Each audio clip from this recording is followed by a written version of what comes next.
Mga kayaya boy, may nakita tayong ibon dito na nakawit. Nakawit dito sa ano? Nakawit dito sa patuktok kung tawagin nila yan. Yan. Yan, hindi siya makaalis. Hindi naman niya tinuka yung pain nito eh. Kumbaga na-aksidente siyang nakawit sa pinakaliig niya. Kaya i-rescue natin. Kasi yan namin nakausap ko dito, ilang araw na daw dito itong nakatenga dito eh. Awawa naman, kaya rescue natin. Sabihin to, ilang araw na, ay gutom na to. Hinang-hina na to. Kaya lang, pahirapan ng pag-rescue dito kasi nanunuka. Ayan o. Bunuka ito. Hindi na siguro. Pahirapan dito.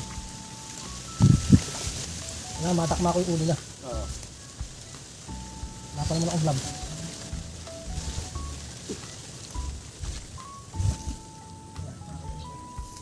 I-rescue natin. Kawawa naman. Yan, nakawit siya mga kayo. Nakawit na.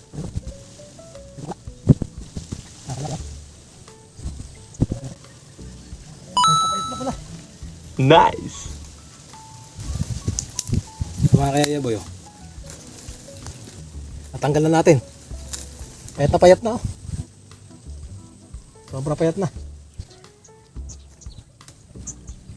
Masyado pagkakakapit sa ano ko. Ayan, nakakawala ka na. Ayan, okay, lipad. Oh, hindi na nakalipad. At least nakawala na siya. Ayun. Makamahinga lang muna siya. Nagaganon. Binubukan ko hinagis ko, ayun yan, hindi na rin pala kaya lumipad. Ayun. Sige. Okay, alright mga kayaya boy, nakapag-rescue tayo ng ibon. Awawa naman.